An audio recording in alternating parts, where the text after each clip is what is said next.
நேயர்கள் எல்லோருக்கும் வணக்கம். இது உங்கள் சிறகுகள் FM 89.6 மெகாஹெர்ட்ஸ்.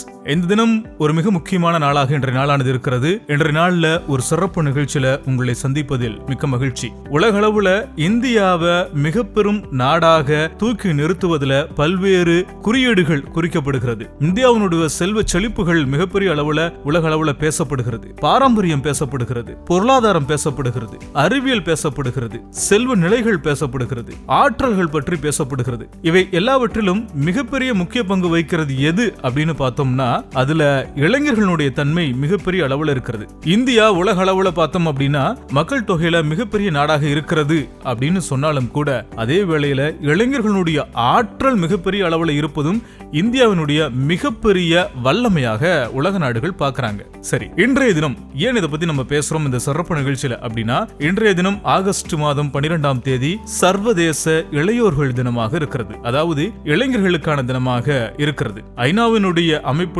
ஒரு மிக முக்கியமான உலக அளவில் இருக்கக்கூடிய இளையோர்கள் அமைச்சர்களாக இருக்கக்கூடிய இளையோர்களுக்கான ஒரு கூட்டம் நடத்தப்பட்டது. அந்த கூட்டத்துல இளைஞர்களுடைய சக்தியை மிகப்பெரிய அளவுல வல்லமையாக பறைசாற்றணும் என்பதற்காக, மேல கொண்டு வரணும் என்பதற்காக இந்த நாளானது கொண்டாடப்பட்டு வருகிறது. அப்படி இன்றைய நாள்ல உலகெங்கும் கேட்டுக்கொண்டிருக்கக்கூடிய சிறகுகள் FM கேட்டுக்கொண்டிருக்கக்கூடிய இளையோர்கள் அத்துணை பேருக்கும் இந்த சர்வதேச இளையோர் தின நல்வாழ்த்துக்களை நாம சொல்லிக் கொள்கின்றோம். சரி, இன்றைய தினம் இந்த சிறப்பு நிகழ்ச்சியானது இளைஞர்கள் பற்றியான பல்வேறு விஷயங்களை தான் பேசவிருக்கிறது. இன்றைய தினம் நம்முடைய பேசுவதற்காக சிறப்பு விருந்தினர் இணைந்திருக்கின்றார். இவர் தற்போது பணியாற்றுவது திருச்சி மாவட்டம். இருந்தாலும் இவருடைய பிறப்பு வளர்ப்பு எல்லாமே நம்மளுடைய வஞ்சி மாநகரமான கரூர் மாநகரத்துல தான். நம்மளுடைய கரூர் மாவட்டத்துல அமராவதி ஆறும் காவிரி ஆறும் இரண்டரை கலக்கக்கூடிய திருமக்குடலூர் அப்படிங்கிற பகுதிக்கு ரொம்ப அழகான இயற்கை சார்ந்த சூழல்ல இருக்கக்கூடிய பகுதி தான் சோமூர் அப்படிங்கிறது. அங்க பிறந்த ஒரு பெண்மணி. இந்த தோழி பாத்தீங்க அப்படின்னா நம்மளுடைய கரூர் மாநகரத்திலிருந்து திருச்சியில தனலட்சுமி சீனிவாசன் பல்கலைக்கழகத்துல உதவி பேராசிரியராக உளவியல் துறையில பணியாற்றக்கூடிய நபராக இருக்கிறார். சுபகல்யாணி, உதவி பேராசிரியர் சுபகல்யாணி அவர்கள் தான் இன்று தினம் சிறப்பு விருந்தினராக பங்கேற்று இளைஞர்கள் மீதான பல்வேறு நம்மளுடைய கேள்விகளுக்கு விளக்கம் அளிக்க இருக்கிறார். இப்பொழுது அவரை வரவேற்கலாம். வணக்கம் உதவி பேராசிரியை சுபகல்யாணி அவர்களே. வணக்கம் சார். ரொம்ப மகிழ்ச்சி. நம்மளுடைய கரூர் மாநகரத்திலிருந்து உளவியல் துறையில ஒரு மிக முக்கியமான நபராக தற்போது வளர்ந்து கொண்டிருக்கக்கூடிய நபராக நீங்க மாறி இருக்கிறீங்க. அதற்கு மிகப்பெரிய வாழ்த்துகள். முதலாவதாக நீங்களும் ஒரு இளையோர் அப்படிங்கறதுனால உங்களுக்கும் இன்றைய தினத்துல இளையோர் தின வாழ்த்துக்களை நம்ம சொல்லிக்கிறோம். நன்றி சார். சரி, மிக முக்கியமாக இப்ப பார்த்தோம் அப்படின்னா இளைஞர்களை எந்த அளவிற்கு உலக அளவுல நம்மளுடைய இந்திய இளைஞர்களுடைய ஆற்றலை பெருசா பேசுறோமோ அதே வேளையில இளைஞர்கள் மீதான பல்வேறு கவலைக்குரிய விஷயங்கள் அவ்வப்போது பாத்தீங்க அப்படின்னா அந்த சமூக வலைதளங்களாகட்டும் ஊடகங்களாகட்டும் பேசப்பட்டு கொண்டேதான் இருக்கின்றது. இப்படி ஒரு எக்ஸ்ட்ரீம் லெவல்ல ரொம்ப நல்ல விஷயம் அப்படின்னு சொன்னாலும் கூட இன்னொரு எக்ஸ்ட்ரீம் லெவல்ல பார்க்கும்போது ரொம்ப ஒரு பரிதாபகரமான மோசமான சூழல்களை இளைஞர்களுடைய சமூகம் ஆட்பட்டிருக்கோ அப்படின்னு பார்க்க முடியுது. அப்போ ஒரு உளவியல் பேராசிரியராக நீங்க இந்த நிலையை எப்படி பாக்குறீங்க? அதாவது சார், இன்னைக்கு நம்ம இளைஞரை பத்தி பேசுறோம். சோ இளைஞர் அப்படின்ற காலகட்டம் நம்ம எக்ஸாக்டா நம்ம எதை காலகட்டத்தை சொல்றோம் அப்படின்னா 15 வயதுல இருந்து 24 வயதுல இருக்கவங்களை நம்ம இளைஞர் அப்படின்னு சொல்லி இந்த காலகட்டத்தை நம்ம சொல்றோம். சோ ஏன் இந்த காலகட்டத்தை மட்டும் நம்ம இளைஞர் அப்படின்னு சொல்லி அந்த வார்த்தையை யூஸ் பண்ணி சொல்றோம் அப்படின்னா, அதாவது நம்ம பிரெயின்ல இருக்க ப்ரீஃப்ரண்டல் கார்டெக்ஸ் அப்படின்னு சொல்லி சொல்லுவோம். சோ முன்பக்க மூளை உறுப்பு அப்படின்னு சொல்லி சொல்லுவோம். இந்த முன்பக்க மூளை உறுப்புல ஒரு முடிவெடுக்கும் மையம், டிசிஷன் மேக்கிங் சென்டர் அப்படின்னு ஒண்ணு இருக்கு. சோ அது தன்னோட 25 வயது வரையுமே முழுமையாக வளர்ச்சி அடையாதுன்னு சொல்றோம். சோ அதனாலதான் இந்த காலகட்டத்தை நம்ம யூத், இளைஞர் அப்படின்னு சொல்லி அழைக்கிறோம் அப்படின்னு சொல்றோம். அப்போ 25 வயதிற்கு பிறகுதான் அந்த மூளையினுடைய நன்கு வளர்ச்சி அப்படிங்கறது நடைபெறுகிறதோ? ஆமாங்க சார். அதாவது இப்போ இந்த காலகட்டத்துல ஒரு சில முடிவுகள் எல்லாமே நன்றாக எடுப்பாங்க. பட் ஆனா 25 வரைக்குமே அந்த டெசிஷன் மேக்கிங் சென்டர் முழுமையாக வளர்ச்சி அடையாது. சோ அதுக்கப்புறம் தான் அந்த வளர்ச்சி அடையும். அதனாலதான் நம்ம இந்த காலகட்டத்தை யூத், இளைஞர் அப்படின்னு என்று அழைக்கிறோம். சரி, ரொம்ப அழகா சொன்னீங்க. ஒரு காலகட்டத்துல எனக்கு நினைவு வந்தது என்னன்னா, கல்யாண வயசுனா 25 வயசுக்கு மேல கல்யாணம் பண்றது அப்படின்னு சொல்லுவாங்க. ஏன் அப்படின்னு இப்பதான் புரியுது. அப்போ ஒரு முடிவெடுக்கிறது, தன்னை ஒரு குடும்ப அமைப்புக்குள்ள முடிவெடுக்கிறது, செயலாற்றுவதில், அப்போ ஒரு முடிவெடுக்கிறதுல ஒரு மிக முக்கியமான தன்மை அப்போதான் வளருது அப்படிங்கிறது அறிவியல் ரீதியாக நீங்க சொல்லும் போது ரொம்ப ஆச்சரியமாக இருக்கிறது. சரி, இப்போ இந்த இளைஞர்கள் இப்படின்னு குறிப்பிட்டு சொல்லும் போது கூட ஒரு பக்கம் எக்ஸ்ட்ரீம் லெவலா நம்ம ரொம்ப சொல்றாங்க, சூப்பரா இருக்காங்க இளைஞர்கள் அப்படின்னு. இன்னொரு பக்கம் ஏன் இப்படி இருக்கிறாங்க அப்படின்னு சொல்றாங்க. ஏன் இப்படி இந்த பாகுபாடு இளைஞர்களுக்குள்ள நடக்குது? இந்த முடிவெடுக்கும் திறனால தானா? அதாவது இந்த முடிவெடுக்கும் திறன் ஒரு ஒன் ஆஃப் த பார்ட்னு சொல்லலாம். சோ இது கூட சேர்ந்து நிறைய விஷயங்கள் விஷயங்கள் இளைஞருக்கு வந்து அஃபெக்ட் பண்ணுதுன்னு சொல்லலாம். சோ ஃபர்ஸ்ட் நம்ம இளைஞரோட இப்ப இருக்க சமுதாயத்துல இளைஞர் வந்து எவ்வளவு சிறந்து விளங்குறாங்கன்றத ஃபர்ஸ்ட் சொல்லணும் அப்படின்னா, இந்த பீரியட் ஆஃப் டைம்ல மட்டும்தான் அவங்களுக்கு ஒரு பெரிய வாழ்க்கையில ஒரு பெரிய டிரான்சிஷனே நடக்கணும். சோ இது வரைக்குமே அப்பா அம்மாவை பெற்றோர்களை டிபெண்ட் பண்ணி இருந்தவங்க, சார்ந்து இருந்தவங்க இப்பதான் தன்னிச்சையா முடிவு எடுக்கணும். அதாவது ஒரு சில விஷயங்கள்ல 10th படிக்கும் போது 10th முடிச்சுட்டு எந்த சப்ஜெக்ட தேர்ந்தெடுக்கணும், 12th முடிச்சதுக்கு அப்புறம் எந்த கல்லூரிக்கு போகணும், எந்த கல்லூரியில எந்த டிகிரியை எடுக்கணும் அப்படின்ற ஒரு டெசிஷனையுமே இவங்க தான் எடுக்கிறாங்க. சோ அந்த மாதிரி இந்த பீரியடை வந்து நம்ம டிரான்சிஷன் பீரியட்னு சொல்லலாம். பட் இது சிறந்த விலங்குனாலும் ஒரு பக்கத்துல என்ன ஆகுது அப்படின்னா, இன்னும் டெசிஷன் மேக்கிங் சென்டர் ப்ராப்பரா வளரல. சோ அதனால என்னதான் நம்ம சொன்னாலுமே ஒரு கட்டத்துல நம்ம பெற்றோர்களுக்கு கீழே இருக்கும். சோ அவங்க என்ன சொல்றாங்களோ அதையும் நம்ம கேட்டுக்கொள்றோம் அப்படின்ற ஒரு பீரியட் ஆஃப் டைம்லயும் நம்ம இருக்கோம் அப்படின்னு சொல்றேன். சரி, ரொம்ப அழகா சொன்னீங்க. இளையர்கள் மீதான ஒரு அடிப்படை புரிதல் இந்த விளக்கம் ஏற்படுத்தும் அப்படின்னு நம்புறோம். தொடர்ந்து பேசலாம் நேர்களே. இது உங்கள் சரகுல FM 89.6ல இன்றைய தினம் உலக இளையோர் தினம் சிறப்பு நிகழ்ச்சியில நாம பேசிட்டு இருக்கோம்.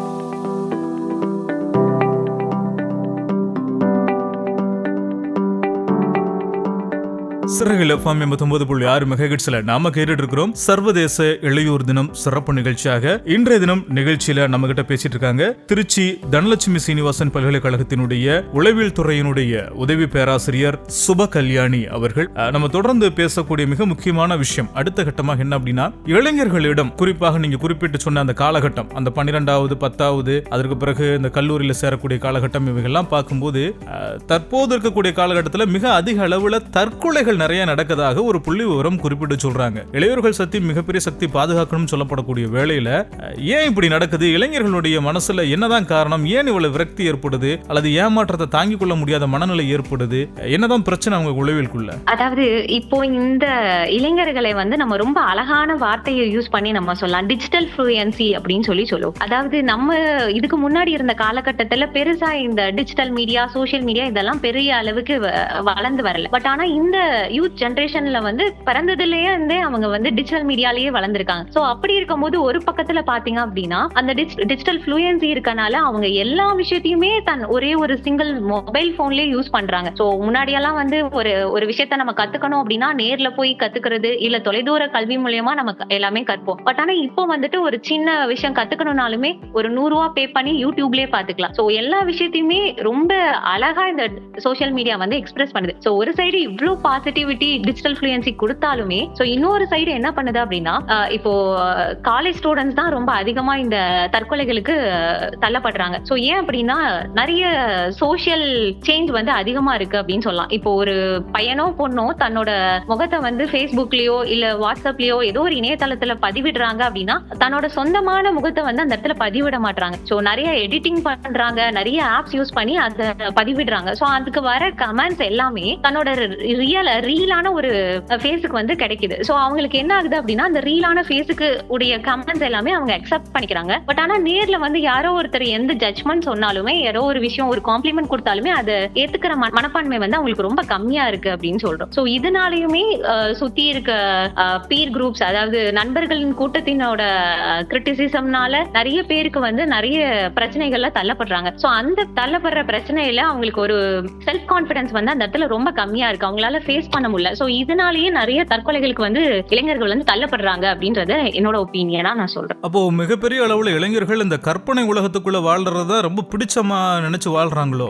கண்டிப்பா சார். ஏன்னா வந்து இப்ப இருக்க காலகட்டத்துல தன்னோட சுத்தி இருக்கவங்க எல்லாருமே சோசியல் மீடியால பதிவிடுறாங்க. சோ நானும் அதை பண்றேன். சோ நிறைய கற்பனையில அவங்க எல்லாமே இதை பண்ணிட்டு இருக்காங்க. சோ அவங்களுக்கு வர கமெண்ட்ஸுமே ஓகே அந்த ஃபேஸுக்கு வர கமெண்ட்ஸ் தானே. சோ அத கற்பனையிலேயே அந்த உலகத்திலேயே வாழ்றாங்க. யாராவது ஒருத்தவங்க நீங்க நல்லா இல்ல அப்படின்ற அந்த ஒரு வார்த்தையை சொன்னாங்க அப்படின்னா அவங்களுக்கு ஏத்துக்கக்கூடிய மனப்பான்மை அந்த இடத்துல ரொம்ப கம்மியா இருக்கு. அப்போ சமூக வலைதளங்கள் என்பவை இளைஞர்களுடைய சக்தியை மிகப்பெரிய அளவுல வெளிக்கொண்டு வரதிலும் சரி, இளைஞர்களுடைய சக்தியை மிகப்பெரிய அளவுல முடக்கிறதுலயும் ஒரு மிக முக்கியமான பங்கு வகிக்குது அப்படின்னு நீங்க ஒரு உளவியலாளரா நீங்க குறிப்பிட்டு சொல்றீங்க. கண்டிப்பா சார்.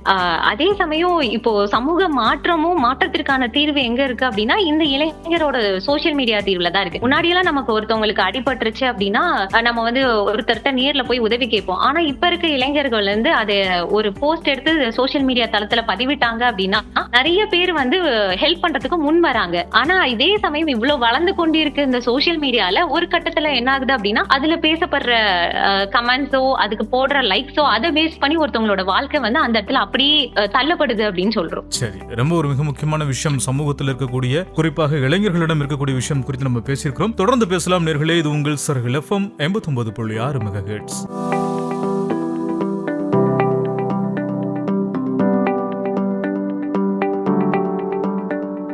உலகெங்கும் இருக்கக்கூடிய நேயர்கள் சிறகுகள் CRS.in எனும் இணையதள பக்கத்தின் வாயிலாக நீங்க கேட்டுட்டு இருக்கிறீங்க சிறகுகள் FM 89.6 மெகாஹெர்ட்ஸ். நாம பேசிட்டு இருக்கிறோம் சர்வதேச இளையோர் தினம் இந்த சிறப்பு நிகழ்ச்சியில நம்முடைய உளவியல் பேராசிரியரான சுப கல்யாணி அவர்கள் நம்மோடு இணைந்து இளைஞர்களுடைய உலகம் குறித்தான பல்வேறு கேள்விகளுக்கு விளக்கம் அளிச்சிட்டு இருக்காங்க. அடுத்ததாக இளைஞர்களுடைய மிகப்பெரிய சக்தி அப்படின்னா அவங்களுடைய ஆற்றல். அந்த ஆற்றலை வெளிப்படுத்துறதுல உடம்பு அப்படிங்கிறது ஒரு மிக முக்கியமான இருக்கு. ஆனா இந்த சமீப காலத்தினுடைய தர ஆய்வுகள் என்ன சொல்லுது அப்படின்னா இளைஞர்களுக்கு நிறைய நோய்கள் நிறைய ஆட்படுறாங்க. ஆனா இதய நோய்கள் அப்படிங்கிறது கணக்கில்லாம அதுவும் குறிப்பா இந்திய இளைஞர்களிடம் அதிகரிக்குது அப்படின்னு ஒண்ணு சொல்றாங்க. இது ரொம்ப அபாயகரமான ஒன்றாகவும் பார்க்க முடிகிறது. அதற்கேற்றார் போலதான் மருத்துவத்துறையினுடைய குறிப்புகளும் அல்லது நமக்கு அக்கம் பக்கம் தெரிஞ்சிருக்கக்கூடிய நண்பர்களுடைய நிலையிலும் ஏற்படுது. ஏன் இப்படி இளைஞர்களுக்கு அதிக அளவில் இதய நோய்கள் ஏற்படுகிறது? இதற்கு பின்னணியில் என்ன இருக்கிறது? உளவியலோ அல்லது மனநலம் சார்ந்த பிரச்சனைகளும் மிகப்பெரிய தாக்கத்தை ஏற்படுத்துதா? அதாவது சார், இப்ப இருக்க காலகட்டத்துல நிறைய பேருக்கு இந்த நோய் வந்து இதய நோய் வர்றது வந்து ரொம்ப ஃப்ரீக்வெண்டா இருக்கு. சோ அடிக்கடி நிறைய பேர் சொல்றாங்க. சோ இதுக்கு மெயினான ஒரு ரீசன் நம்ம என்ன சொல்லுவோம் அப்படின்னா அவங்களுக்கு நடக்கிற பிரச்சனைகளோ பேசுற விஷயம் எல்லாத்தையுமே அவங்க யார்கிட்டயுமே ஷேர் பண்ண மாட்டேங்கிறாங்க. சோ ஒருத்தர்கிட்ட பகிர்ந்துடணும் அப்படின்றது முன்னாடி இருந்த ஜெனரேஷன்ல எல்லாருமே தன்னோட அப்பா அம்மா கிட்டயோ இல்ல கூட பிறந்தவங்கள்ட்டயோ இல்ல யார்கிட்டயோ ஒருத்தவங்கள்ட்ட அவங்களோட விஷயங்கள் எல்லாத்தையும் பகிர்வாங்க. பட் ஆனா இப்ப இருக்க ஜெனரேஷன் என்ன பண்றாங்க அப்படின்னா எதையுமே அவங்க உண்மையான விஷயத்தை யார்கிட்டயுமே பகிர மாட்டாங்க. Only they use only social மீடியால மட்டும்தான் நான் ஹாப்பியா இருக்கேன், நான் டிப்ரெஷன்ல இருக்கேன் அப்படின்ற வார்த்தையெல்லாம் ரொம்ப ஃப்ரீக்வெண்டா யூஸ் பண்ணிட்டே இருக்காங்க. ஆனா இதுக்கு பின்னாடி என்ன இருக்கு அப்படின்னா அவங்களுக்கு இதை சொல்லாம இருக்கும்போது மன அழுத்தம் அதிகமாகுது. சோ சைக்காலஜிஸ்ட்ல மெயினா என்ன சொல்லுவோம் அப்படின்னா ஒரு விஷயத்த நம்ம ஷேர் பண்ணிட்டோம் அப்படின்னா அந்த இடத்துல வந்து மன அழுத்தம் கம்மியாகும்னு சொல்லுவோம். சோ இப்ப இருக்க ஜெனரேஷன்ல இருக்கவங்க எல்லாருமே ரொம்ப அதிகமா ஷேரே பண்ண மாட்டாங்க. சோ அது மனசுக்குள்ள அடங்கி என்ன ஆகுது அப்படின்னா ஒரு கட்டத்துல ரொம்ப பெயினா இருக்கு. சோ அதனால டிப்ரெஷன் வருது அப்படின்னு சொல்றாங்க. சோ பதட்டம் ஆகுறாங்க, ஒரு விஷயத்த ஹேண்டில் பண்ண மாட்டாங்க. இது எல்லாமே எங்க இருந்து வருது அப்படின்னா ஒருத்தவங்க ஒரு விஷயத்த ஷேர் பண்ணாம இருக்கனாலதான் இவ்வளவு பிரச்சனைகள் வருதுன்னு சொல்லுவோம். சோ இன்னொரு விஷயம் என்ன சொல்றோம் அப்படின்னா ஒரு பெட்ரோலின் வளர்ப்பு முறைன்னு சொல்றோம். சோ அதுல வந்து அதாவது பானுபிரீட் அப்படின்ற ஒருத்தர் வந்து அழகா ஒரு 4 விதமான பெற்றோர்களின் வளர்ப்பை பத்தி பேசியிருப்பாரு. சோ அதுல அத்தாரிட்டேரியன் பேரண்டிங் அப்படின்னு சொல்லி இருக்கும். சோ அப்படின்னா என்னன்னா அரசாணை போன்ற ஒரு வளர்ப்பு இருக்கும். அதாவது குழந்தைகள் என்ன சொல்ல வராங்கன்றத பெற்றோர் கேட்கவே மாட்டாங்க. சோ அவங்க பெற்றோர்கள் என்ன சொல்றாங்களோ அதை மட்டும் தான் கேட்கணும் அப்படின்ற ஒரு கோட்பாடு வச்சிருப்பாங்க. சோ இந்த மாதிரி குழந்தைகள் எல்லாம் என்ன ஆகுவாங்க அப்படின்னா அவங்க பேரண்ட்ஸ் கிட்ட எதையுமே ஒரு விஷயம் தப்பா நடக்குது இல்ல காலேஜ்ல என்னை யாராவது டீஸ் பண்றாங்க என்ன புள்ளி பண்றாங்க அப்படின்னாலுமே அது வெளிவந்து சொல்ல மாட்டாங்க. சோ அதனாலயே என்ன ஆகுது அப்படின்னா அது எல்லாத்தையுமே மனசுக்குள்ள வச்சு அவங்களுக்கு மன அழுத்தம் வந்து அதிகமா வருது அப்படின்னு சொல்றாங்க. சோ இதனால நிறைய பிசிக்கல் காசஸ் வந்து அதிகமா வர சான்சஸ் இருக்கு அப்படின்னு சொல்லி சொல்றேன். சரி, இவ்வளவு விஷயங்கள் இருக்கின்றன. நம்ம யதார்த்தமா ரொம்ப சர்வசாதாரணமா கடந்து போகக்கூடிய விஷயம் எல்லாம் இளைஞர்களுக்கு அவர்களுடைய வாழ்வியல எவ்வளவு பெரிய தாக்கத்தை ஏற்படுத்துது அப்படின்னு புரிஞ்சுக்க முடிகிறது. இவ்வளவு நேரம் நம்ம இளைஞர்கிட்ட இருக்கக்கூடிய பல்வேறு குறைகள் குறித்து நம்ம பேசியிருக்கிறோம். இருந்த போதிலும் இளைஞர்களிடம் என்னவெல்லாம் நிறைகளாக காணப்படுகின்றன தற்காலத்தில் இருக்கக்கூடிய இளைஞர்களிடம், அதே போல இளைஞர்களிடம் இருக்கக்கூடிய எதிர்மறையான விஷயங்களாம் என்னவெல்லாம் இருக்கின்றன. ஏன்னா ஒரு தராசு வந்து ஒரு பக்கம் மட்டுமே வச்சா நிரம்பி அது சரியான தீர்வா இருக்காது. அப்போ என்ன நேர்மறையான விஷயங்கள் இளைஞர்களிடம் அதிகமா இருக்கணும், என்ன எதிர்மறையான போக்குகள் இளைஞர்களிடம் அதிகமாக இருப்பதாக ஒரு உளவியல் வல்லுநராக நீங்க பாக்குறீங்க? சோ அதாவது இளைஞர்கிட்ட என்ன பாசிட்டிவ் இருக்கு அப்படின்னு சொல்றோம் அப்படின்னா அவங்களுக்கு வந்து இப்போ முன்னாடி சொன்ன மாதிரியே டிஜிட்டல் ஃப்ளூயன்சி ரொம்ப அதிகமா இருக்கு. அதே மாதிரி படைப்பாற்றலும் புதுமை தன்மையுமே இப்ப இருக்க காலகட்டத்துல யூத் ஜெனரேஷன்ல ரொம்ப அதிகமா இருக்கு. சோ ஒரு 17 வயது மாணவி வந்து ஒரு விவசாயிக்கு ஹெல்ப் பண்ணுன்றதுக்காக ஒரு கோடிங் போட்ட ஒரு ஆப் வந்து கண்டுபிடிக்கிறாங்க. சோ எதுக்காக அப்படின்னா அந்த நிலத்துல விளையிற பயிர் எல்லாமே நல்லா இருக்கா, செழிப்பா இருக்கா, அதுக்கு எதுவும் நோய் இருக்கா, இப்படி இதெல்லாமே கண்டறியறதுக்காக ஒரு 17 வயது இளைஞி வந்து இந்த ஒரு ஆப்பை கண்டுபிடிக்கிறாங்க. சோ இந்த மாதிரி இந்த காலகட்டத்துல வந்துட்டு அவங்களுக்கு எந்த ஒரு எக்ஸ்பீரியன்ஸுமே இல்ல, பட் இருந்தாலுமே அவங்க புதுசா கத்துக்கணும்னு நினைக்கிறாங்க. நிறைய விஷயத்த உருவாக்கணும், மத்தவங்க எல்லாருக்குமே ஒரு முன்னோடியா இருக்கணும், மத்தவங்க எல்லாருக்குமே ஒரு ஹெல்ப் பண்ணணும் அப்படின்ற ஒரு காலகட்டத்துல இருக்காங்க. சோ இவங்களுக்கு வந்து இன்னொன்னு வந்து அடாப்டபிலிட்டி சொல்லுவோம். சோ முன்னாடி ஜெனரேஷன்ல இருக்கவங்களுக்கு பெருசா அந்த அடாப்டபிலிட்டின்றது வந்து ரொம்ப அதிகமா இல்லாத மாதிரி இருக்கு. பட் இப்ப இருக்க ஜெனரேஷன்ல வந்து ரொம்ப அதிகமா இருக்கு. சோ எந்த இடத்துக்கு போனாலுமே தன்னை சுத்தி இருக்கவங்களோட சேர்ந்து இருக்கிறது வந்து இந்த இளைஞர் வந்து ரொம்ப அதிகமா விளங்குறாங்க அப்படின்னு சொல்றோம். எதிர்மறையான போக்குகள் இளைஞர்களிடம் இவையெல்லாம் இருக்கின்றன. இவையெல்லாம் களையப்பட்டால் இன்னும் இளைய சமுதாயத்தினர் மிகப்பெரிய அளவுல தங்களுடைய ஆற்றலை வெளிப்படுத்த முடியும் அப்படின்னா அவை என்னென்ன மாதிரியான விஷயம் இருக்கின்றன? அதாவது முதல் இதான் மனநல நெருக்கடி அப்படின்னு சொல்றோம். சோ மனநல நெருக்கடி அப்படின்னா என்னன்னா, அதாவது ஒரு குழந்தை, ஒரு கல்லூரி மாணவி வந்து என்னதான் நல்லா படிக்கிறா, நல்ல கிரேட் வாங்குறா, சோ அவளோட லைஃப் ரொம்ப நல்லா போயிட்டு இருக்கு. ஆனாலுமே ஒரு சோசியல் மீடியா தளத்தை பார்க்கும்போது தன்னோட ஃப்ரெண்ட்ஸ் எல்லாருமே எங்கேயோ அப்ராட்ல இருக்காங்க, இல்ல வேற இடத்துல பயிற்சி பெறாங்க அப்படின்ற அது எல்லா விஷயத்தையும் பார்க்கும்போது அவக்குள்ள என்ன ஒரு விஷயம் தோணுதுன்னா, நான் மட்டும் தான் இப்படி இருக்கேன், சோ என்ன சுத்தி இருக்கவங்க எல்லாருமே ரொம்ப நல்லா இருக்காங்க. சோ இந்த மாதிரி ஒரு மன நெருக்கடி அந்த இடத்துல உருவாகுது. சோ இதை தவிர்த்தோம் அப்படின்னா அவங்க இன்னும் நல்லா விளங்குவாங்க. சோ அவங்களுக்கு என்ன விஷயம் கிடைச்சிருக்கோ அதை வச்சு இன்னும் சிறப்பு வளரலாம் அப்படின்ற ஒரு விஷயம் இருக்கு. இன்னொன்னு வந்து இந்த பீரியட் ஆஃப் டைம்ல சோசியல் டிஸ்கனெக்ஷன், என்னதான் வந்து நம்ம சோசியல் மீடியால ஒருத்தருக்கு ஒருத்தர் தொலைதூரத்துல இருந்தாலுமே கான்டாக்ட் பண்ணி பேசுறோம், பட் இருந்தாலுமே ஒரு ஃப்ரெண்ட்ஸ் எல்லாமே ஒரு இடத்துல சந்திக்கிறாங்க அப்படின்னா அந்த இடத்துல நேருக்கு நேரா பேசுறது வந்து ரொம்ப குறைவாயிடுச்சு. சோ எல்லாருமே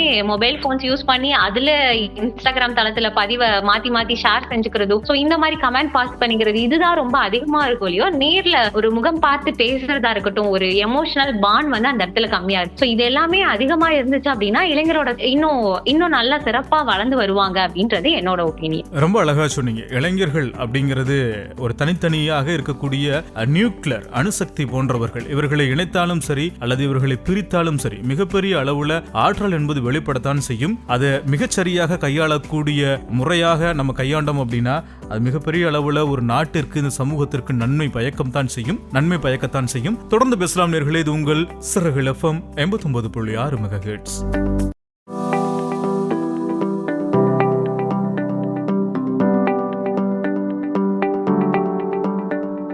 சிறகுகள் FM ஆண்ட்ராய்டு செயலி மூலமாக உலகெங்கும் இருக்கக்கூடிய நேயர்கள் நீங்க கேட்டுட்டு இருக்கிறீங்க சிறகுகள் FM 89.6 மெகாஹெர்ட்ஸ். இன்றைய தினம் சர்வதேச இளைஞர்கள் தினமாக இருக்கிறது. இன்றைய நாளிலே மிக முக்கியமாக இளைஞர்களுடைய உலகத்தில் இருக்கக்கூடிய பல்வேறு விஷயங்கள் குறித்து நம்ம பேசிட்டு இருக்கோம். நம்ம கிட்ட திருச்சி தனலட்சுமி சீனிவாசன் பல்கலைக்கழகத்தினுடைய உளவியல் துறை உதவி பேராசிரியரான சுபகல்யாணி அவர்கள் நம்மோடு பேசிட்டு இருக்காங்க. தொடர்ந்து அவர்களிடம் பேசலாம். மிக முக்கியமாக நம்ம இளைஞர்களை பற்றிய நிறைய பேசினாலும் கூட இளைஞர்களுடைய உலகத்துல தெரிஞ்சோ தெரியாமலையோ அந்த வட்டத்துக்குள்ள மிகப்பெரிய அளவுல தாக்கத்தை ஏற்படுத்துறதுல நம்ம குடும்ப அமைப்பு முறைகளோ அல்லது சமூக முறைகளோ மிகப்பெரிய அளவுல பங்கு வைக்கத்தான் செய்யுது. அப்படி இளைஞர்களை புரிந்து கொள்வதற்கு அல்லது வழி நடத்துவதற்கு இந்த குடும்பங்களோ அல்லது சமூகமோ என்ன மாதிரி பொறுப்புகளை எடுத்துக்கணும், என்ன மாதிரியான பொறுப்புணர்வுகள் அவர்கள் உணர்ந்து செயல்படணும்? இந்த யூத் ஜெனரேஷன்ல வந்து இந்த கல்ச்சரல் கேப், அதாவது பண்பாட்டு இடைவெளி வந்து ரொம்ப அதிகமா இருக்கு. சோ ஏன் அப்படின்னா, அதாவது இப்போ குழந்தைகள், இப்போ இருக்க யூத் ஜெனரேஷன் எல்லாருமே நிறைய துறைகளை படிக்கணும்னு ஆசைப்படுறாங்க. விஷுவல் கம்யூனிகேஷன், அதாவது போட்டோகிராஃபி படிக்கணும்னு எதிர்பார்க்கறாங்க. ஒரு சைக்காலஜிஸ்டா இருக்கட்டும், இல்ல வந்துட்டு ஒரு ஆர்டிஸ்ட் ஆகணும். சோ இந்த மாதிரி நிறைய துறைகளை படிக்கணும் அப்படின்னு முன் வராங்க. ஆனா பெற்றோர்கள் என்ன பண்றாங்க அப்படின்னா, அவங்களுக்கு வந்துட்டு ஒரு ப்ரொஃபஷனலான கோர்ஸ் தான் படிக்கணும், ஒரு மருத்துவம் படிக்கலாம், ஒரு இன்ஜினியரிங் படிக்கலாம், ஒரு லாயர் ஆகலாம். சோ இந்த மாதிரி அவங்க வந்து ப்ரொஃபஷனலா படிக்கணும் எதிர்பார்க்கறாங்க. சோ இந்த ஜெனரேஷனுக்கும் அவங்களுக்கும் ஒரு ஜெனரேஷனல் இடைவெளி இருக்கனால சோ குழந்தைகள் வந்து நிறைய அஃபெக்ட் ஆகுறாங்க. யூத் ஜெனரேஷன்ஸ் வந்து நிறைய அஃபெக்ட் ஆகுறாங்க. சோ இதை வந்துட்டு கொஞ்சம் பெற்றோர்கள் எல்லாருமே குழந்தைங்களோட ஆர்வத்தையும் கேட்டுட்டு அவங்க என்ன படிக்கணும்ன்ற விருப்பப்படுறாங்களோ அதையும் கொஞ்சம் கலந்துரையாடி அதை முடிவு செஞ்சாங்க அப்படின்னா இன்னும் கொஞ்சம் இளைஞர்கள் வந்து இன்னும் நல்லா வளர்ந்து வருவாங்க அப்படின்னு சொல்றோம். இன்னொரு விஷயம் என்ன சொல்லலாம் அப்படின்னா, நம்ம பீர் குரூப் ப்ரெஷர்னு சொல்லுவோம். அதாவது நம்ம சொந்தங்கள், நம்மளை சுத்தி இருக்கவங்க எல்லாருமே, அதாவது நீ 10th விவ்வளவு மார்க் எடுத்துட்டியா, அடுத்தது நீ ஃபர்ஸ்ட் குரூப் தான் படிக்கணும், சோ பயாலஜி தான் படிக்கணும், நீ 12th நல்ல மார்க் எடுத்துட்டியா, நீ அடுத்தது மருத்துவம் தான் படிக்கணும். சோ இந்த மாதிரி அவங்களோட துணிப்புகள் எல்லாத்தையுமே அந்த குழந்தைகள் மேல, அந்த யூத் மேல வந்து திணிக்கிறாங்க. சோ அதை கொஞ்சம் நம்ம தவிர்த்தோம் அப்படின்னா இந்த இடத்துல இளைஞர்களோட இன்னும் சமுதாயம் வந்து இன்னும் நல்லா விளங்கும், சிறப்பா விளங்கும் அப்படின்னு சொல்றோம். சோ இன்னொன்னு வந்து என்ன சொல்றோம் அப்படின்னா, அத்தாரிட்டேட்டிவ் பேரண்டிங் செல், அதாவது வளர்ப்பு முறையில அத்தாரிட்டேட்டிவ்னு ஒண்ணு சொல்லுவோம். அதாவது அதிகாரப்பூர்வமான பெற்றோர் வளர்ப்புன்னு சொல்லுவோம். இந்த இடத்துல வந்து குழந்தைகள் பெற்றோர்கள் என்ன சொல்றாங்களோ அதையுமே நம்ம கேட்டுப்போம். பேரண்ட்ஸ் கேட்டுப்பாங்க, அவங்க பெற்றோர்கள் என்ன சொல்றாங்களோ அதை குழந்தைகள் கேட்பாங்க. சோ ரெண்டு பேர் சைடுலயுமே ஒரு நல்ல புரிதல் இருந்துச்சு அப்படின்னா அந்த குழந்தை அந்த இளைஞர் வந்து ரொம்ப நல்லா சிறப்பா விளங்குவாங்க அப்படின்னு சொல்லிட்டு என்னோட கருத்தை நான் சொல்றேன். குடும்பம் அமைப்புங்கிற முறையில நீங்க குறிப்பிட்டு சொல்லிட்டீங்க. இதே சமூக அமைப்பு அப்படின்னு வந்தாவே நீ என்ன சம்பாதிக்கிற, இவனா வயசு பையனா, இவளா இப்படித்தான்ப்பா தெரியுவான் அப்படின்னு ஒரு போக்கு இருக்கிறது. எப்ப பார்த்தாலும் நல்லா படிக்கிற பையன்பா, நல்லா சூப்பரா படிப்பான் அப்படின்னு சொல்ற போக்குகள்லாம் இருக்கிறது. இப்படி சமூகம் சொல்லப்படக்கூடிய வார்த்தைகளும் கருத்துகளும் அவர்களுடைய வளர்ச்சியில அல்லது எதிர்கால வாழ்க்கை முறையில மிகப்பெரிய தாக்கத்தை ஏற்படுத்ததான் செய்யுது. அப்போ சமூகத்தில் இருக்கக்கூடியவர்கள், அக்கம்பக்கத்து வீட்டாரோ அல்லது ஊடகங்களோ அல்லது காட்சித்துறை ஊடகங்களாகட்டும், சமூக வலைதளங்களாகட்டும், அல்லது மிக முக்கியமாக எல்லா விதமான தளங்களிலும் செயல்படக்கூடியவர்கள் எல்லோருமே இளைஞர்களை எப்படி கையாளணும்னு நினைக்கிறீங்க?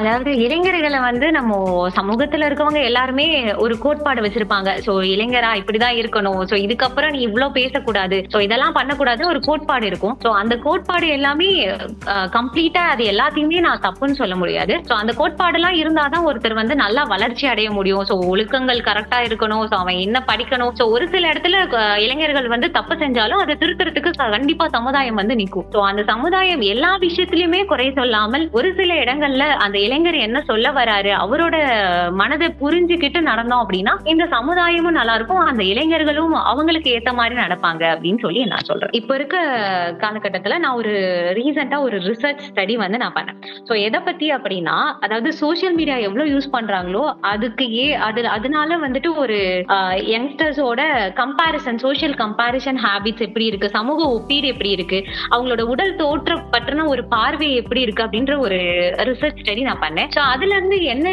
ரிசல்ட் கிடைச்சது அப்படின்னா, அதாவது ரொம்ப அதிகமா சோசியல் மீடியா யூஸ் பண்றவங்களுக்கு அதிகமான உடலை பத்தின ஒரு நெகட்டிவான இமேஜ் இருக்குதும், அதே மாதிரி தன்னை இன்னொருத்தரோட கம்பேர் பண்றதுமே ரொம்ப அதிகமா இருக்கு அப்படின்னு சொல்லிட்டு என்னோட ஸ்டடில இருந்து நான் சொல்றேன். சோ இது எதனால அப்படின்னா, சோ அதிகமா இப்போ ஒரு பெண் எடுத்துக்கிட்டோம் அப்படின்னா அந்த பெண் எந்த காஸ்மெட்டிக்ஸுமே எந்த பொருளுமே தன்னோட முகத்துக்கு யூஸ் பண்ணதில்லை. ஆனா இதே ஒரு இன்ஸ்டா தளத்தையோ இது எல்லாத்தையும் அட்வர்டைஸ்மெண்ட்டோ இல்ல வேற ஒரு ஆக்ட்ரஸோ இல்ல யாரோ ஒரு இன்ஃபுளுசரை பார்க்கும்போது நிறைய யூஸ் பண்றாங்க. சோ அதை பார்த்தோன்னே தன்னோட முகமும் இப்படி இருக்கோ, சோ தன்னோட உடல் பாவையும் இப்படி தவறா இருக்கோ, நெகட்டிவா இருக்கோ, சோ அது எனக்கு பிடிக்கலையோ அப்படின்ற ஒரு சந்தேகம் அந்த இடத்துல எழுது. சோ அதனால என்ன பண்றாங்க அப்படின்னா நிறைய காஸ்மெட்டிக்ஸ் யூஸ் பண்றதா இருக்கட்டும், நிறைய மேக்கப் யூஸ் பண்றதா இருக்கும், தன்னை பத்தின ஒரு செல்ஃப் கான்பிடன்ஸ் அந்த இடத்துல தன்னை பத்தின ஒரு மதிப்பீடு வந்து ரொம்ப கம்மியாகுது அப்படின்னு சொல்லிட்டு இந்த இடத்துல நான் சொல்றேன். சோ இதை எப்படி நம்ம சரி பண்ணலாம் அப்படின்னா, அதாவது மிரர் கிராட்டிடியூட் எக்ஸசைஸ் அப்படின்னு சொல்லி ஒண்ணு சொல்லுவோம். அதாவது கண்ணாடி நன்றி உணர்வு பயிற்சி அப்படின்னு சொல்லுவோம். சோ இந்த மாதிரி தன்னை பத்தின ஒரு நெகட்டிவான பாடி இமேஜ் இருக்கவங்க இதை நம்ம ட்ரை பண்ணோம் அப்படின்னா ரொம்ப நல்லா இருக்கும். சோ அவங்கள பத்தின ஒரு கான்பிடன்ஸ் வந்து அதிகமாகும்னு சொல்லும். சோ டெய்லியும் கண்ணாடி முன்னாடி இருந்துட்டு தன்னை பத்தின ஒரு நல்ல 3 விஷயங்கள்ல சொல்லும். சோ என்னோட கண்ணு நல்லா இருக்கு, இல்ல என்னோட காது நல்லா இருக்கு அப்படின்னு சொல்லுங்க ஒரு 3 விஷயம். அப்படி எனக்கு எதை பார்த்துமே என்னோட உடம்ப பத்தி எனக்கு சொல்லணும் தோணல அப்படின்னா, சோ என்னோட கை வந்து எழுதுறதுக்கு யூஸ் ஆகுது, சோ என்னோட கால் நடக்கிறதுக்கு யூஸ் ஆகுது. சோ இந்த மாதிரி டெய்லி ஒரு 3 விஷயங்கள் நம்ம கண்ணாடி நம்மளோட முகத்தை பார்த்து நம்ம சொன்னோம் அப்படின்னா அந்த இடத்துல நம்மளோட மைண்ட் வந்து யாரு நம்மளை பற்றி எந்த கிரிட்டிசிசமோ எந்த ஒரு இழிவுபடுத்துதல் சொன்னாலுமே அதை ஏத்துக்கக்கூடிய மனப்பான்மை வந்து அந்த இடத்துல வரும். சோ அதனால எல்லாரும் இதை பண்ணீங்க அப்படின்னா அந்த இடத்துல அந்த சோசியல் கம்பேரிசன் ஹாபிட்டா இருக்கட்டும் இல்ல உடல் தோற்ற பார்வையா இருக்கட்டும் இது வந்து கம்மியாகும் அப்படின்னு சொல்லிட்டு நான் என்னோட ஒப்பீனியன்ல சொல்றேன். சரி, ரொம்ப மிக முக்கியமாக பல்வேறு விஷயங்கள் குறித்து நம்ம பேசியிருக்கிறோம். தொடர்ந்து பேசலாம் நேயர்களே. இது உங்கள் சர்கள் எஃப்எம் 89.6 மெகாஹெர்ட்ஸ்.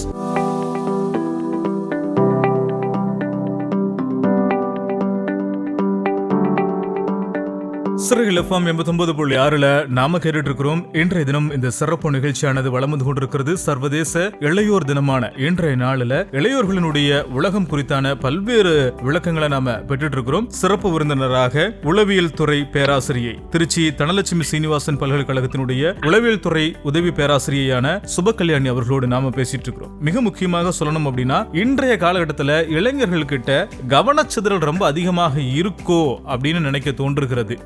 ரொம்ப அதிக நேரத்துல ஒரு விஷயத்தை அட்டென்ஷன் பண்ணி பாக்குறது, பேசுறது அல்லது பொறுமையாக இருப்பது அப்படிங்கறதெல்லாம் இல்லாம இருக்கிறார்களோ அப்படின்னு, இதெல்லாம் தவிர்த்து விட்டு செல்லக்கூடியது அல்லது இதெல்லாம் ஒத்து வராதுன்னு இந்த பைகாட் பண்றதுன்னு சொல்லுவாங்களே, தவிர்த்து விட்டு செல்வது, இந்த மாதிரியான மனப்போக்கு, அது ஒரு விஷயத்தை அனுபவ ரீதியாக உணராம அனுபவிக்காம உடனே கடந்து போகக்கூடிய பண்புகளும் அதிகமாக இருக்குன்னு பாக்குது. சில நேரங்கள்ல அது ஒரு மிகப்பெரிய நேர்மறையாகவும் அவங்களுக்கு ரொம்ப நல்ல விஷயங்களை பயக்கிறதாகவும் இருக்குது, நேர விரயத்தை குறைக்கிறதாகவும் இருக்கு. இருந்தாலும் இந்த கவனச்சிதறல் அல்லது அவங்களுடைய ஆற்றலை சிதறடிக்கிறது அப்படிங்கிறது அதிக போக்குல இருப்பதாகத்தான் இந்த சமூகம் கருதுகிறது. இது குறித்தான உங்களது பார்வை? முன்னாடி காலகட்டத்துல நம்ம எல்லாமே படங்கள் தான் பார்ப்போம். சோ படங்கள் அப்படின்றது 1 மணி நேரம் 2 மணி நேரம் 3 மணி நேரம் வரைக்கும் இருக்கு. சோ அந்த பீரியட் ஆஃப் டைம்ல வந்துட்டு நம்ம பார்க்கும்போது கவனம் எப்படி இருக்கும் அப்படின்னா 2 மணி நேரம் வரைக்குமே நம்ம அதை பார்க்கணும் அப்படின்ற ஒரு மைண்ட் செட் இருக்கும். அதை நம்ம பார்த்துட்டு இருப்போம். ஆனா இப்ப இருக்க காலகட்டம், இப்ப இருக்க ஜெனரேஷன் எப்படி இருக்காங்க அப்படின்னா ரீல்ஸ் பார்க்கறது. சோ ரீல்ஸ் அப்படிங்கிறது ஒரு 2 நிமிஷமோ ஒரு 30 செகண்ட் 1 செகண்ட் இல்ல யூடியூப் வீடியோஸோ இது எல்லாமே வந்து ஒரு 15 நிமிஷம் ஒரு 20 நிமிஷம் அந்த மாதிரி மாறிடுது. சோ அப்ப என்ன இதை கண்டினியூஸா அவங்க பார்த்துக்கிட்டே இருக்கனால அவங்களோட மனது எப்படி மாறிடுது அப்படின்னா சோ இவ்வளவுதான் அவங்களோட கான்சென்ட்ரேஷன் லெவல் எப்படி இருக்கும் அப்படின்னா ரொம்ப கம்மியா இருக்கும். சோ அவங்களால ஒரு அரை மணி நேரத்துக்கு மேல ஒரு விஷயத்த போக்கஸ் பண்ண முடியாது அப்படின்றது இந்த ஒரு ரிசர்ச்ல இருந்து சொல்றாங்க. சோ இதை எப்படி நம்ம சரி பண்ணலாம் அப்படின்னா சோ ரொம்ப நிறைய போன் வந்து அதிகமா யூஸ் பண்ணிட்டே இருக்கோம். அழகான வேர்ட் ஒன்னு சொல்லுவோம் அப்படின்னா டிஜிட்டல் டீடாக்ஸ்னு சொல்லுவோம். அதாவது மொபைல் போன்ஸ் எல்லாத்தையும் இல்லாம கொஞ்ச நேரமாச்சு நம்ம ஒரு விஷயத்த செஞ்சோம் அப்படின்னா அந்த இடத்துல வந்துட்டு நம்மளோட கான்சன்ட்ரேஷன் எல்லாமே ஃபுல்லா இருக்கும் அப்படின்னு சொல்றோம். சோ இப்போ ஒரு ஃபார் எக்ஸாம்பிள் ஒரு சாப்பிடுற நேரத்துலயாவது அட்லீஸ்ட் நம்ம போனை வச்சுட்டு ஒரு விஷயத்தோட பேசிட்டு நம்ம சாப்பிட்டோம் அப்படின்னா அந்த இடத்துல நம்ம கவனம் ஃபுல்லாவே அந்த சாப்பிடுறது மேல இருக்கும். சோ மொபைல் போன் இல்லாம ஒரு விஷயத்த செய்யும் போது அந்த கான்சன்ட்ரேஷன் எல்லாமே நமக்கு கிடைக்கும்னு சொல்றோம். சோ இந்த மாதிரி நம்ம இதை வந்து கையாளலாம் அப்படின்னு சொல்றோம். இளைஞர்கள் கிட்ட இருக்கக்கூடிய மிக முக்கியமான விஷயம் தன்னைத்தானே புரிஞ்சுக்கிறது அப்படிங்கறதான் சொல்றாங்க. தன்னைத்தானே புரிந்து கொண்டவன் மிகப்பெரிய ஞானி ஆகிறான் அப்படின்னு பாடல் வரிகள் எல்லாம் கூட நம்ம நிறைய கேட்டிருக்கிறோம். இளைஞர்கள் தன்னைத்தானே புரிந்து கொள்வதில் என்ன சிக்கல் இருக்கின்றன, புரிந்து கொள்வதற்கு இளைஞர்கள் என்ன செய்யணும்னு ஒரு உளவியல் வல்லுநராக நீங்க பாக்குறீங்க? அதாவது இப்போ வந்துட்டு இளைஞர்கள் எல்லாமே தன்னை பத்தி நிறைய யோசிக்கிறாங்க. சோ தனக்கான கிஃப்ட் கொடுத்துக்கிறது, தனக்கான நேரம் செலவழிக்கிறது இது எல்லாமே ரொம்ப அதிகமா பண்றாங்க. ஆனா ஒரு கட்டத்துல என்ன ஆகுது அப்படின்னா நிறைய சோசியல் மீடியா இன்ஃப்ளூயன்ஸ் ஆகுது. சோ நிறைய பேரை வந்து ஆன்லைன் மூலியமாவே பாக்குறாங்க. சோ அவங்க எல்லாம் ஒரு விஷயம் பண்ணும்போது இவங்களுக்குள்ளேயே ஒரு சந்தேகம் ஏற்படுது. நான் கரெக்டா தான் இருக்கேனா, எனக்கு உண்மையாலுமே இதுதான் பிடிக்குமா, இதுதான் எனக்கு செய்ய வருமா? சோ இந்த மாதிரி நிறைய கேள்விகள் வந்து அவங்களுக்குள்ள எழுது அப்படின்னு சொல்லி நான் நினைக்கிறேன். சரி, நிகழ்ச்சியோட நிறைவு தருவாய்க்கு வந்திருக்கிறோம். இந்த நேரத்துல ரொம்ப முக்கியமான நிறைய பல்வேறு செய்திகள் குறித்து நம்ம பேசியிருக்கிறோம். இளைஞர்களுடைய நிறை குறைகள் இவை அத்தனையும் தெரிந்து கொள்ள வேண்டியது. நம்மளுடைய தமிழ் பண்பாட்டுல கலாச்சாரத்துல ஒன்று உண்டு. தன்னைத்தானே அறிந்து கொண்டு செயல்படக்கூடியவன் தான் இந்த சமூகத்தை மிகச்சரியாக வழிநடத்த முடியும் அப்படின்னு. ஏன்னா அப்பதான் பிற உயிர்களையும் மிகச்சரியாக புரிந்து கொள்ள முடியும் என்பதனால அப்படி இளைஞர்கள் தன்னைத்தானே புரிந்து கொள்வது என்பது மிக முக்கியம் அப்படிங்கிறது உண்மைதான். ஏன்னா இந்தியாவினுடைய எதிர்காலம் இளைஞர்களுடைய கையில் இருக்கிறது என்ற போதிலும் கூட அவர்களுடைய சிந்தனையில் என்ன இருக்கிறதோ அதுதான் கைகள் மூலமாக வெளிப்பாடக்கூடியதாக அமைந்து விடுகிறது. அப்போ இளைஞர்களுடைய மனநலத்தை மனநிலைய அவங்களுடைய போக்குகளை மிகச்சரியாக கையாள வேண்டிய கட்டாய சூழல் மற்ற மனிதராக இருக்கக்கூடிய சுற்றி இருக்கக்கூடிய அனைவருக்கும் இருக்கத்தான் செய்கிறது. நிகழ்ச்சியோட நிறைவாக ஒரு உளவியல் வல்லுநராக இளைஞர்களை பற்றியான உங்களது கருத்துக்களை நீங்க பகிர்ந்துக்கலாம். இப்ப இருக்க இளைஞர் வந்து ரொம்ப ஆற்றல் மிகுந்தவரா இருக்காங்க. சோ ஒரு விஷயத்திலயுமே ரொம்ப சிறந்து விளங்குறாங்க. சோ நிறைய கெட்ட செயல்கள் இருந்தாலுமே சோ ஒரு பக்கத்துல என்ன பார்த்தோம் அப்படின்னா ரொம்ப சிறந்து விளங்கிட்டு இருக்காங்க, ரொம்ப இன்னோவேட்டிவா இருக்காங்க, ரொம்ப கிரியேட்டிவ், ரொம்ப ஆக்டிவா இருக்காங்க, ஒவ்வொரு விஷயத்தையும் புதுசா கத்துக்கணும்னு நினைக்கிறாங்க. சோ இவங்களுக்கு வந்து நிறைய சோசியல் மீடியா யூஸ் பண்ணிட்டு இருக்காங்க. அது எல்லாத்தையும் கொஞ்சம் தவிர்த்து தன்னோட புரிதலை வந்து இன்னும் அதிகப்படுத்தி இன்னும் சிறந்து விளங்குனாங்க அப்படின்னா நல்லா இருக்கும் அப்படின்னு சொல்லிட்டு நான் இந்த இளைஞரை பத்தி நான் சொல்றேன். சரி, ரொம்ப மகிழ்ச்சி உதவி பேராசிரியர் அவர்களே. இவ்வளவு நேரம் எங்களுடைய நேர்களுக்காக சர்வதேச இளையோர் தினத்துல அவர்களுடைய உலகம் குறித்தான பல்வேறு புரிதல்களை அவர்களுக்கு மட்டுமல்லாது எதிர்கால இளைஞர்களாகட்டும் அல்லது முன்காலத்தில் இளைஞர்களாக இருந்தோர்களாகட்டும் எல்லோருக்குமே ஒரு அழகான எடுத்துக்காட்டுகள் மூலமாக எங்களுக்கு விளக்கி சொன்னமைக்காக உங்களுக்கு இந்த தருணத்துல நாங்க நன்றி சொல்கின்றோம். நன்றி, மிக்க மகிழ்ச்சி உங்களுடைய இந்த நேர்காணலுக்கு. நன்றி சார். அதாவது எல்லாருமே வந்து கிராட்டிடியூட் ஜர்னல் அப்படின்னு சொல்லுவோம். அதாவது நமக்கு உதவி செய்யறவங்க எல்லாம் வந்து நம்ம ஞாபகப்படுத்தணும் அப்படின்னு சொல்லிட்டு. சோ அதனால முடிஞ்ச அளவு டெய்லியும் நைட்டு தூங்க போறதுக்கு முன்னாடி ஒரு 3 விஷயம் இன்னைக்கு உங்களுக்கு நடந்த ரொம்ப நன்றி உணவா நடந்த விஷயத்த நீங்க எழுதிட்டு தூங்குனீங்க அப்படின்னா ரொம்ப நல்ல ஒரு தூக்கம் கிடைக்கும் அப்படின்னு சொல்லிட்டு நான் இதுல இருந்து விடைபெறுகிறேன். நன்றி. நிறைவு குறைகிறது சிறகுகள் FM 89.6 மெகாஹெர்ட்ஸ்ல சர்வதேச இளையோர் தினமான இன்றைய நிகழ்வுல இந்த சிறப்பு நிகழ்ச்சியில சிறப்பு விருந்தினராக பங்கேற்றார் திருச்சி தனலட்சுமி சீனிவாசன் பல்கலைக்கழகத்தினுடைய உளவியல் துறை உதவி பேராசிரியரான சுப கல்யாணி அவர்கள். கரூர் மாவட்டத்துல சோமூர் பகுதியில பிறந்து வளர்ந்து உளவியல் துறையில மிக முக்கியமாக வளர்ந்து வரக்கூடிய ஒரு வல்லுநராக இருக்கிறார். அவரை சந்தித்ததில் மிக்க மகிழ்ச்சி. நன்றி உங்கள் அத்துணை பேருக்கும். நன்றி, வணக்கம் நேயர்களே.